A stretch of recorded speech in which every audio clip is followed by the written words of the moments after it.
Pretty hard, didn't we?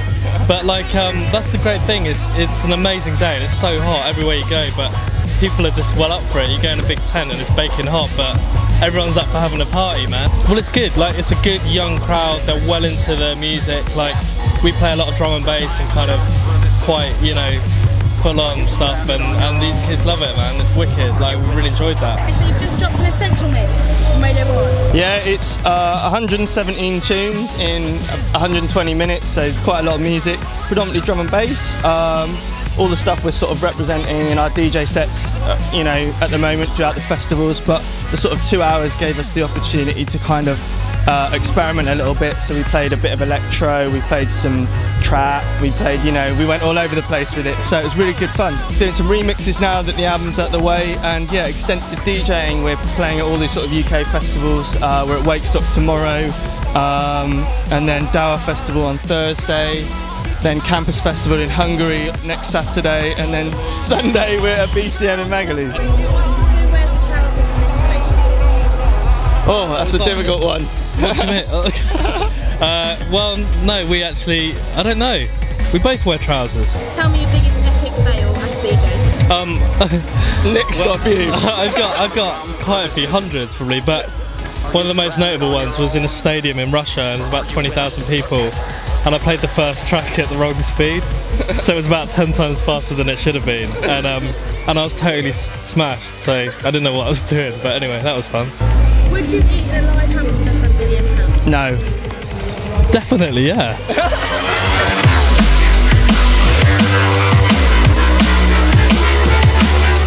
I have been playing at NASS Festival 2013. No, it's wicked. I mean, compared to last year, beautiful, sunny, all day, beautiful weather. The vibes in there were sick, hot, sweaty, just how I like it. It was brilliant. I mean, we did a Ram takeover tonight. I've been coming NASS Fest for quite a few years now, and we got all the Ram crew in there, and it is absolutely jam-packed, going off all the way to the back.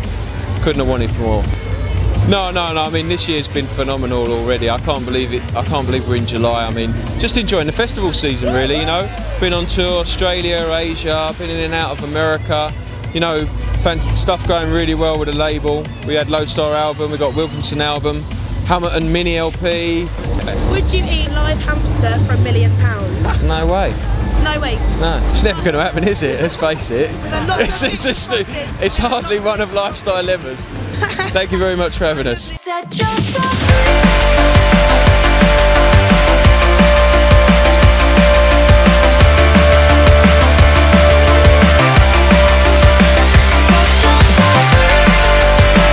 Yeah, I mean, I've been working on some collaborations recently, namely Friction. We've got a single together coming out pretty soon, and then potentially a track for my next EP, and I've also been in the studio with Delta Heavy. And then aside from that, I've just been working on material for my next EP. And in your journey so far, what has been the biggest DJ fail?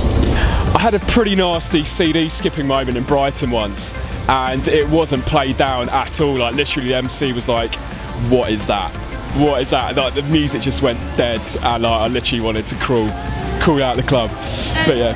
But you recovered, you're fine now, aren't you? I did, yeah. That was early days. So yeah, I've learned that lesson the hard way. And are you excited about playing at NASS? And will you come back and join us next year, please? Absolutely, I'd love to. I've heard many great things about the festival. I can't wait to play. Would you eat a live hamster for £1 million? Wow, that is quite a question. Yeah, why not? Why not? Yeah.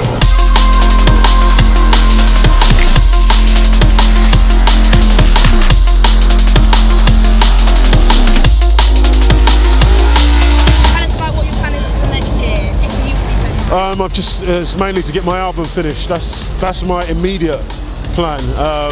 That'll be finished within the next It'll be finished soon. It was meant to be out last September, so you know, I won't say too much, but it's definitely coming out this year.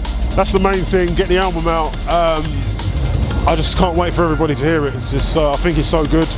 It's the best work I've ever done, so I'm just really eager to get it out. Misrepresent, Silent Code. She makes some really good music. Yeah, she's actually started a remix for me, and it's really good. Yeah. So apart from that, I don't hear many people that really impress me, because I'm not really impressed by the technology. What I mean by that is loads of people are on Tractor and things like that. People are syncing their mixes, and it just doesn't impress me. Do you know what I mean? Chrissy Chris is really the only person since I've been back who really he interests me. He's a great DJ, and he interests me when he plays and he does lively things. I'm not saying that there's no good DJs out there, but just the sort of DJ I am and what I like, it's nice to see that, and to know that there's still some people trying to keep the art form of DJing alive. Do you know what I mean? Because it's pretty much dead, really. No, I wouldn't eat a hamster. I'm not. Luckily, I'm not motivated by money. Yeah.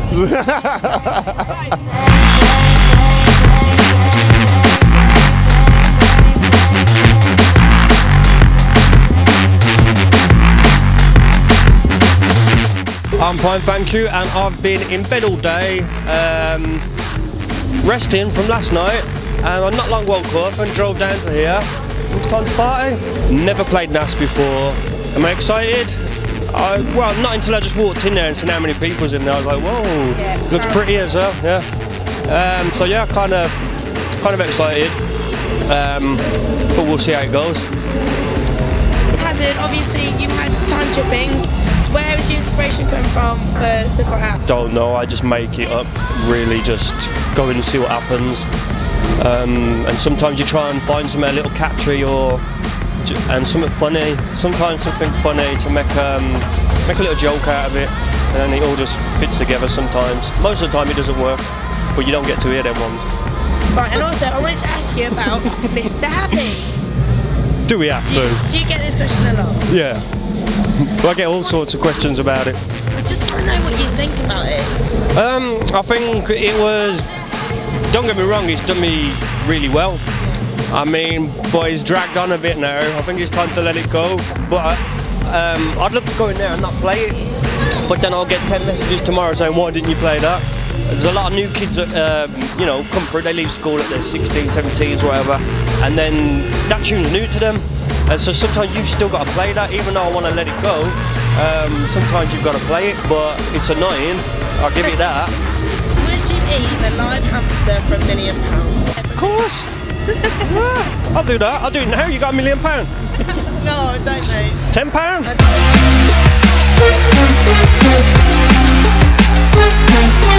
I haven't managed to walk around and see the whole festival, but that room, there's some vibes in there. That was a good one. That was a good one. They were moshing, which you don't usually see.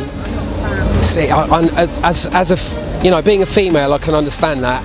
You go to Holland, and the girls actually are in the middle of the mosh pit, giving it some. So sometimes if you see a mosh pit, at least you feel like you're probably doing the right thing, because the energy's right up there.